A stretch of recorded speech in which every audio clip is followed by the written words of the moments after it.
In this episode of Any Voices, we continue our conversation with Penny Moore, Indigenous Education Coordinator at the Northeast School Division, as we step into what a full day of land-based learning really looks like, from the moment the bus arrives to the round dance or the handshake at the end of the day.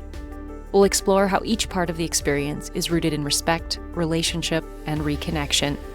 We explore how learning on the land begins with intention, a morning smudge, a moment of reflection, and honoring the land as our teacher. Penny walks us through how curriculum connections come to life outside the classroom, how educators can prepare and reflect with their students, and why land-based learning supports every learner, regardless of age, ability, or background. As Penny shares, every student, every person has gifts, and without them, the place isn't the same. It's a beautiful reminder that every student has something to contribute, and the land, too, offers each of us something in return. This episode is a celebration of those gifts and a powerful reminder that real learning starts with connection to the land, to each other, and to ourselves. Let's join the conversation. Welcome to Northeast Voices, a podcast that spotlights the innovators and change makers in education. We're here to share the stories of inclusion, empowerment, and the impactful connections with the Northeast School Division and beyond, focusing on the pivotal role of students, families, and teachers. Join us as we dive into the conversations revealing the strategies and moments shaping the future of education. Any Voices is your platform for inspiration and connection, and is recorded in the Northeast School Division, sharing the land of Treaties 4, 5, 6, and homeland of the Métis in Northeast Saskatchewan. Be sure to subscribe and join our community of innovators and change makers. Let's get started. And so when the bus arrives and we get there, Yep. and is it just one class of students that come, or sometimes are there people from multiple places? Do I rotate through stations, or everybody kind of does the same thing at once, or it just depends? It just depends. It depends on what your need is, really. Right. Sometimes, I'll just use like Wagner. Sometimes will be like all their grade 4, say, maybe will Right. all come. So that's multiple classrooms that are coming. I've had other times where it's just been like one or two, like Star City's environmental science cohort group. They have come, and it's 5 or 6 kids. So what we can do with 5 or 6 kids is, and especially age difference, is very Yeah. different than you can do with. We try and keep it around 60, 70 kids at max, because it's just this supervision. You can't really get lost. We do talk about safety when we're out there before we Yes. start the day. It just depends. Like sometimes, yeah, we're cooking bannock on an open fire, or then school will bring hot dogs and then they'll have a hot dog lunch. It just depends on what you need that day, because you're asking the land for something. And so maybe we'll talk about when you get off the bus. Usually the first thing that we do is um, we gather in a big circle. And so when we gather in the big circle, we do a welcoming, because we always want to start the day in a good way. And that's Yes. how I was taught, like in a good way. And sorry, I know there's a great Cree word. My Cree is terrible. I am trying to learn. I am slowly learning. But we do start in a really good way. And so the first way that we start with is that we always start with a smudge. And so some people have a misconception of what a smudge is. And so Mhm. when we're doing the smudge, it's no different than, like, every morning I get up and I wash my face and I brush my hair and I brush my teeth. And that's just the way I start my day. It's just Right. a cleansing, getting ready, feeling fresh and ready. And that's really what, at least this is what my teachers had told me. The smudge, it's a protocol, but it's not a ceremony. It's different. There are times when you would smudge for ceremony. Okay. That is very different. And when you smudge for ceremony, that is where it's kind of going into that more like spirit, no, religious. I'm going to use that word very Okay. specifically. Aspect, because Indigenous spirituality and that reconnection is happening, and there are practitioners. I'm a learning practitioner of it, that so it's no different than any other faith. This is not what we do out there. This is just a way that we get ready for the day. So it's no different. It's meant to start the day, to get ourselves ready. So when you smudge, we go through Like, what are all the parts of the smudge and Right. the 4 sacred plants and where they come from? Because they come all over. It actually, the 4 directions work really well on those. And so then we smudge. And when we smudge, we're just kinda cleaning. It's like brushing your hair, washing your face, and really what you're doing is you're getting I always say, you're getting your eyes ready so you can see, Mhm.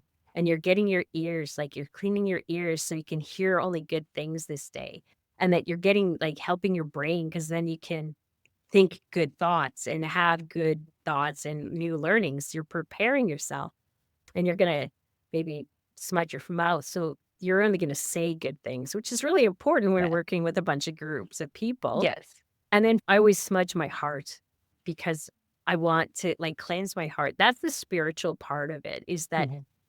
looking at myself and preparing myself for new learnings, that's why I didn't wanna say it wasn't spiritual, because it is. It's spiritual is, like, preparing yourself for whatever Yes. learning.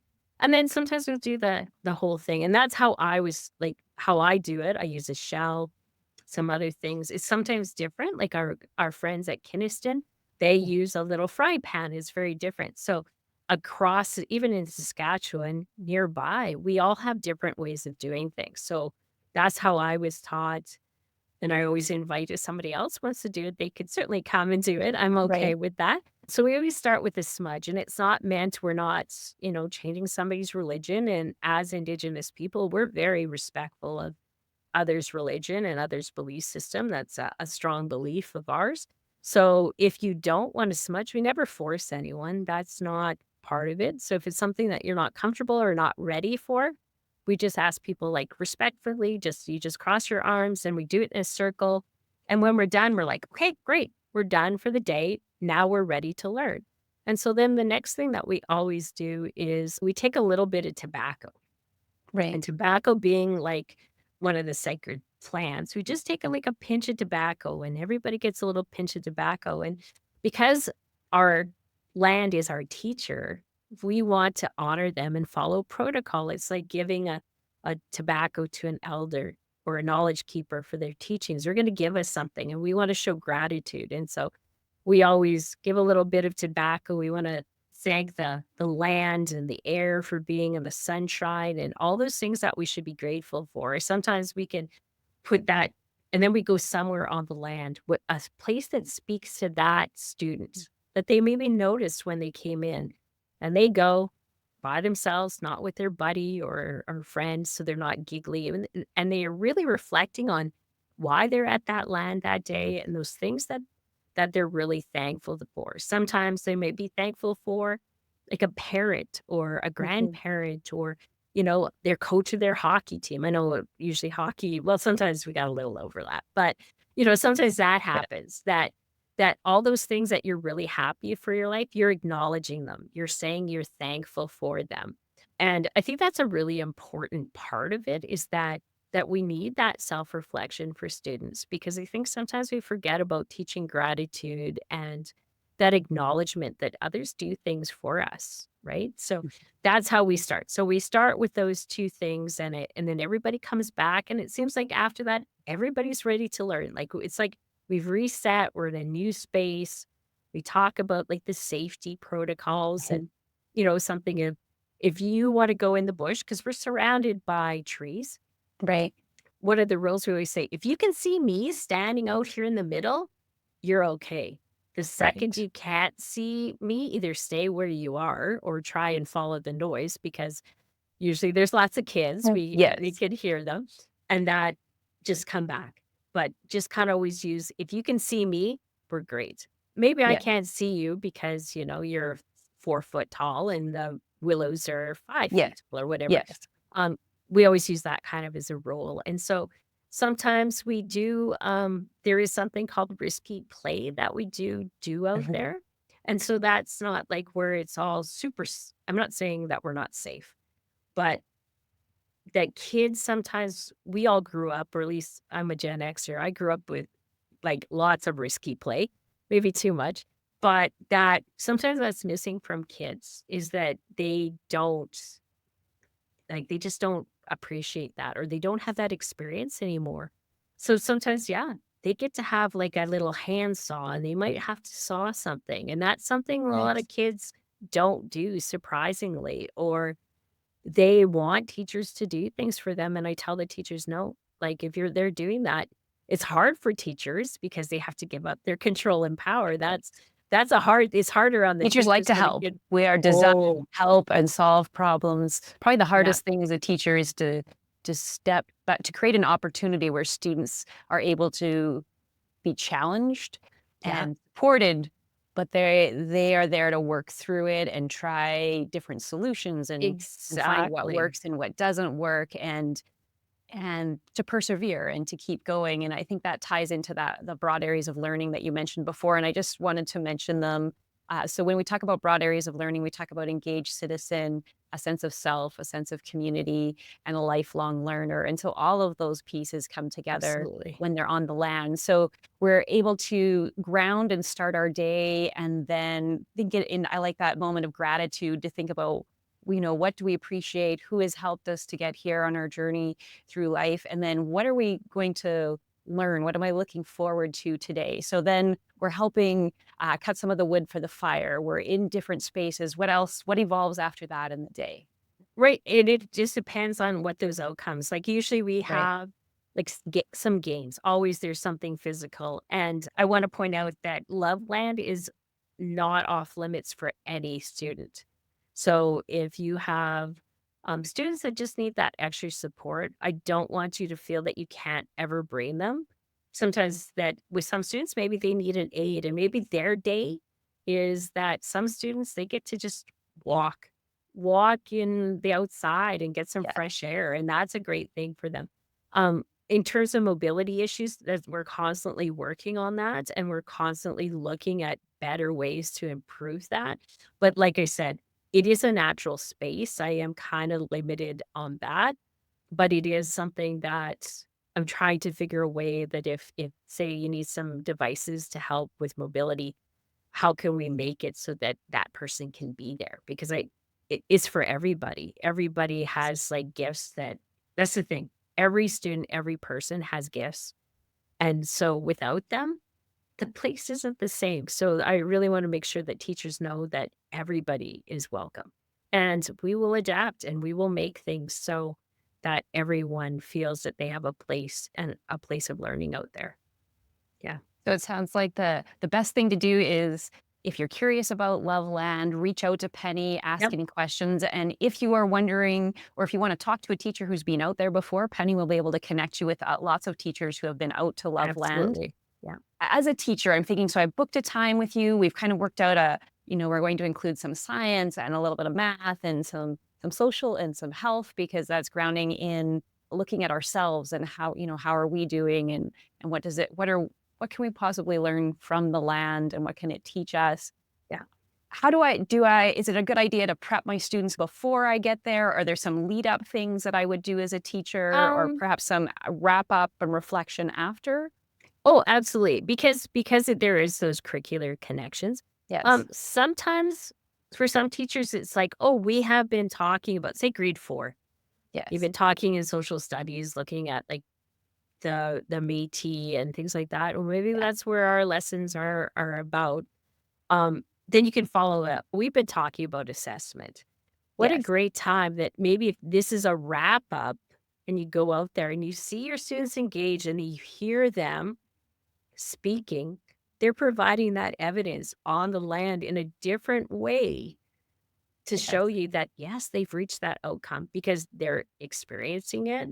Like they're piecing all those, like it's all sometimes coming together. And there you will see literally students have a moment. Like you Yes. see them and they're excited, which is the greatest thing.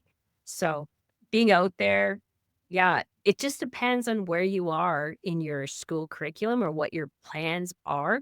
Sometimes you might want to prep them. Sometimes, what if this is your introduction and you can Yeah. do that? And then you can go back to your classroom and say, remember when we were learning about camouflage and we were playing that game about how things blend into and how some animals, when they you could use that as a Yeah. reference because they have experience. They have that experience and background knowledge. So I don't want to say, oh, yeah, I have all these lessons beforehand, because that's not necessarily true. It just depends on where you're at your learning journey. And I know that's not a definite answer, but it's really supposed to be Yes, helpful, like for yes. teachers of where they're at and where their students are at. That's kind of the idea.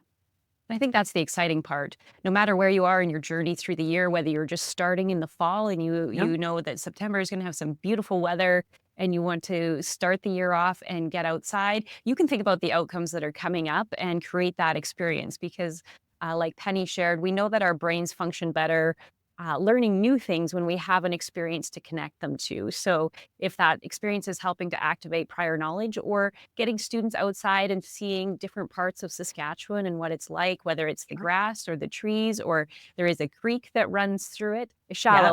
shallow one. I've seen It's beautiful very, pictures. very shallow. Yeah. Yes. Yeah. Yeah, Go I ahead. was gonna say, and you have to be at least grade 8 to go down there. So it isn't Yes. that, if you're in grade 1 or 2, we stay away from that area just because the rocks are a little slippier, and we Yes. just need some better judgment. We need to evolve our reflection and Yes. knowing our limitations, and sometimes, well, I'm not saying that all grade 8s have that developed yet, but sometimes it's a good learning opportunity for them too, so Yes. but because we do wanna make it safe, so yeah. And you mentioned assessment earlier. And so that is one of the Yeah. focus areas in the Northeast. We're always looking at how do we make sure that learners know what it is that we're expecting of them? You'll hear us Yeah. talk about success criteria, and you've heard Penny reference the outcome. So the success criteria are the pieces that help us to know that we're on our path to achieving the outcome. And we've been working with teachers, and this is what teachers already do in their classrooms in the Northeast is have conversations with students. They observe them in action while they're participating in those experiences. Sometimes it's a more of a product that gets handed in, but being out on the land provides an opportunity for those in the moment conversations to see the students interacting. So it's a great opportunity to learn, to gain experience, also for teachers to see students in a different light. And I think Penny, you've mentioned that it's open to everyone, but I think one of the things that stood out to me is you've probably told several stories of students that maybe a traditional classroom inside the school, they just love being outside. They love that the sunshine and the land and what you can learn from the land. So the chance for them to be out in nature, lots of them I think have said, I didn't know we learned so much today. Or just that you talked earlier about the joy and seeing those students just light up. They get a chance to be outside who have already a knowledge base and a skill set that they can bring along. It brings to light some of the gifts that different students have and where they learn, it just lights them up. So maybe if you want to Yeah. share a little bit about that. Yeah, that's really true is that sometimes I mean, we've all had those students that that they would much rather like there's some of our hunters that are in our groups or our farm Mhm. kids or there's just some kids that, like it's hard for them to sit in a desk and you put them out there and they just light up and this is their strengths come forward and or the quiet like sometimes it's been the quiet ones that you don't hear very much from them, and suddenly they have this quiet strength, and they become leaders where you may not have seen them necessarily do that, in another situation, another learning environment, and so suddenly those kids, blossom, and you see them. The biggest thing that I see is our Indigenous kids because we're out there and they can see the teepee and they're learning about, maybe it's not from exactly where they're from, but that other kids are excited and engaged in learning about their culture. And so those kids, like, they have big smiles, and even though sometimes they're a little hesitant, but by the end of the day, a lot of them come and give a big hug and, say thank you. They're excited. They can say, "Oh, well, my kukum or my mushum have shown me this," and they're now the leaders. The kids are looking at them for guidance, or when I ask, "How many of you, like, smudge on a regular basis?" And it's surprising. I'm finding more and more kids, it's part of their daily routine. And then kids have questions for them after. It's like, oh, well, this isn't an old thing, right? Like Indigenous culture Mhm. isn't this archaic culture. It's alive and it's vibrant and it's coming back. Our resiliency is people talk about it all the time, Yeah. but it really has come back in a beautiful way. And so is seeing students in such a different light, right? Or even those kids that, we all had them in our classroom that had taxed us, and you say, "Why don't you run to that tree and back?" Or, "Why don't you go get me? Could you go?" They can burn that energy and really productive, or it's not as much like some of that pent-up energy that they have isn't as much. So at the end of the day, as long as sometimes we get really involved in what we're doing and be like, "Oh, no, the bus is here and you guys gotta get back," but we always try and do a big circle. And so sometimes we do a round dance, or as our friends from Kinnison call it, a friendship dance. And so I get out my phone and my little speaker because I'm not confident enough to sing yet. Yeah. Um, but we will do a round dance to end the day, or one thing that we've been doing is something that I've experienced with various groups throughout Saskatchewan is that we do kind of a handshake circle. And Yes. so all shake each other's hand and we all say thank you for a good day. We show each other gratitude, like, thank you for making my day a good day. Because everybody who is there that day has made it a good day in some form or the other. It's that idea of it's power sharing. Like we talk about decolonization and things like that, but really all that's a fancy word, but really all that really is power sharing. So suddenly it's not one individual like a teacher centric, it's learner centric. And everybody contributes to making that a good day or a good learning experience. And so we thank each other throughout the day. No matter what your role was, you had a role in making that a really, really good day. And so we always do that. And then they get on the bus and they're like, "Oh, that was such a good day." Or sometimes by the end of the day, we'll get kids that are like, "Oh, I'm so hot," or "It was so sunny." Like Yes. because kids just don't spend time outside like they used to, it can be and the teachers tell me the ride back is usually pretty quiet. Everybody's is pretty Yes. quiet. And I know sometimes, for some of our because we have such a big division in some ways, not as big as others, but to get to love, it is a bit of a drive. It is a little bit more for other ones, for some people. We are trying to find some alternatives for our other locations so that we can get you out on the land more often. So that is something that we're looking into and finding partnerships. And so I don't want to say more than that because I don't want to promise something that may not happen, but it is so that land base can be throughout the division, not just to make that trip to Nipawin. Another thing that you can do, because it is a little bit longer, if they are in grade 6 and up, and especially with grade 6, 7, 8, and you have parent volunteers, you can do a one night overnight. And so we Okay. have teepees, we have Métis tents, we even have cots, like a few cots for that people can use, but you can spend one night overnight. And so just know that we have no running water and, the bathroom facilities are a little bit there's no propane out there, so you have to build a fire. Mhm. But it's a really good experience. Say for grade 6, I do have some astronomy plans so that for the Nice. astronomy unit and also for grade 9. So it is a dark space, like, it's open, and so if it's a clear night, we're going to see a lot of stars and maybe do some things like that, but that is an option. There's a few more forms that you'd have to fill out for that one in discussion, but it is a possibility. It isn't that you have to go somewhere else, that we do have Right. the space, so It's exciting all of the different possibilities that there are and how it can meet the needs of the students, the age, the class, the yeah. subject that you want to focus on. I appreciate what you said about at the end of the day, you're connecting with everyone and thanking everyone for having a good day, for being part of making that good day. Because we're all part of a community working together to learn from the land. We're continuing to build relationships with each other.